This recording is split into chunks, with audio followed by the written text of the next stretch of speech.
Kahit saan, kahit kailan, kahit anong bagyo pa man ang dumaan, ikaw pa rin pupuntahan.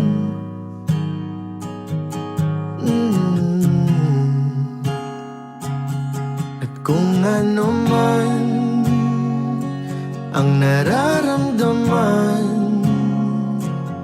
asahan mong ako'y andito lang, di ako lalayo kailan pa man. Today, sa harap ng Diyos at ng ating pamilya at ating mga kaibigan, buong puso kitang pinipili bilang aking asawa. Thank you for loving me and never giving up on us. Thank you sa mga panahon na mas pinipili mo ako kaysa sa anumang bagay at nakukontento ka na ako lang ang tunay mong kaibigan.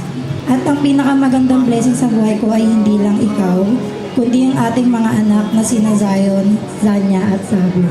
Baguhin man ng libo-libong buwan ang kulay ng kalangitan. Ellen Rose! Angelica!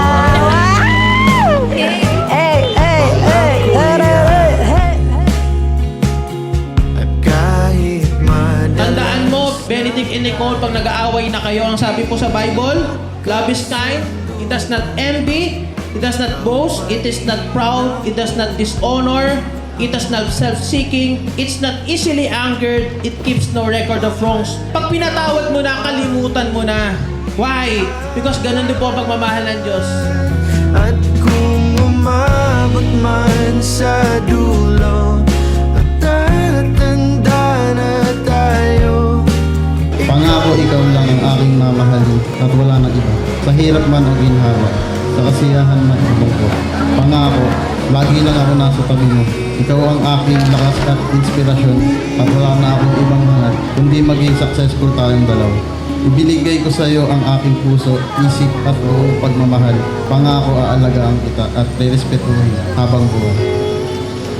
baguhin man ng libo-libong So tandaan ho natin, ang love is not responsibility. If you want your love to be rest in your life, make God the center of your relationship and family. Bakit? Kasi it will heal and restore your broken life and your broken family. Pag ikaw gusto mo nang hiwalayan ng misis mo, isipin mo lang yung araw na pinakasalan mo siya. Kasi bakit? Yun yung araw na gandang-ganda ka sa kanya. di magkasunduan, ikaw pa rin ang uuwi. Hindi man naging madali ang lahat, pinatunayan nating mas matatag tayo kapag magkasama. I promise to love you, respect you, honor you, support you, at pipiliin kitang maging partner sa bawat araw ng buhay natin. At kahit ilang beses pa akong bigyan ng pagkakataong mamili, ikaw at ikaw pa rin ang pipiliin ko habang buhay. Mahal na mahal kita, Dekis. Our forever starts now. At kung umabot man sa dulo at tatanda na tayo, ikaw pa rin ang uuwian. At kahit Tandaan ho natin, the purpose of marriage ay hindi lang ho kayo magsama, hindi lang kayo magpamilya, pero lumago kayo sa relasyon nyo sa Diyos. ikaw pa rin